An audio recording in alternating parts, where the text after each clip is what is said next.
সমস্ত দলের কার্যক্রম গত ৫৪ বছর আর কারো জন্য ৩০ বছর, কারো জন্য ১ বছর, তাই তো? রাজনীতি যে দলগুলো আছে আমাদের দেশে, তো সব কার্যক্রম তো মানুষের কাছে স্পষ্ট। যারা এগুলো নিয়ে একটু ভাবেন বা একটু রাজনৈতিক সচেতন, তারা ভালো করেই জানেন যে ইসলামী আন্দোলন এই দলটি ১৫ বছর যে ফ্যাসিস্ট শাসক ছিল, সেই ফ্যাসিস্ট শাসকের সাথেও তাদের এরকম বোঝাপড়া হয়েছিল এবং তারা নির্বাচনে গিয়েছিল। এখন আমি মনে করি না যে ১১ দলীয় জোট থেকে তারা বেরিয়ে যাওয়ার পরে আর যেহেতু তাদের কোনো সংসদেই তাদের কোনো রিপ্রেজেন্টেটিভ ছিল না, তারা কখনো তাদের এমপি প্রার্থী ছিল না। কাজে এরকম একটি দল এবং তাদের বিভিন্ন সময় তাদের বক্তব্য, তাদের অ্যাক্টিভিটিসও কিন্তু প্রশ্নের ঊর্ধ্বে নয়। কাজে এরকম একটা দল যদি চলেও যায়, আর অন্য ক্ষেত্রে জামাত ইসলামী যে সক্ষমতা দেখিয়েছে গত অনেক বছর ধরে তারা রাজনীতিতে আছে এবং তারা যে ডিসিপ্লিন একটা রাজনৈতিক দল, এতে কোনো সন্দেহ নাই।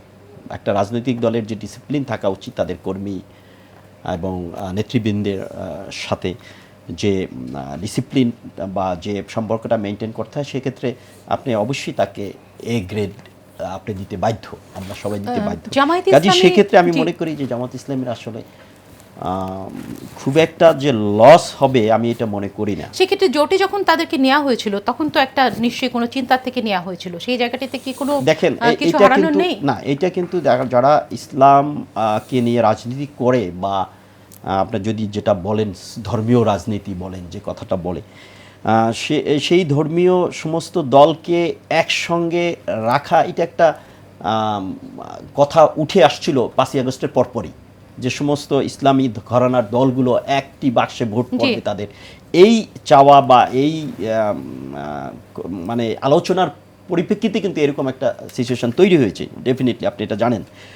তো কাজেই এখানে এখনই it is too early two comments that কারা লাভবান হচ্ছে বা কারা এখানে তাদের লস হচ্ছে। বাট আপাতত মনে হয় যে সে যদি বিএনপির মতো দলেও যদি থাকতো ইসলামী আন্দোলন, আর তারা যদি বেরিয়ে যেত, তাহলেও বিএনপির খুব একটা লস হইতো বলে আমি মনে করি না। দুই আরও ভালো করে বলতে পারবেন। আর আমি মনে করি যে জামাত ইসলামী যে খুব একটা লস হয়েছে আমি এটা মনে করি না। তবে ইসলামী দলের যে ভোট ব্যাংক যেটা আছে, অবশ্যই সেখানে একটু তো হেরফের হওয়ার সম্ভাবনা থাকে।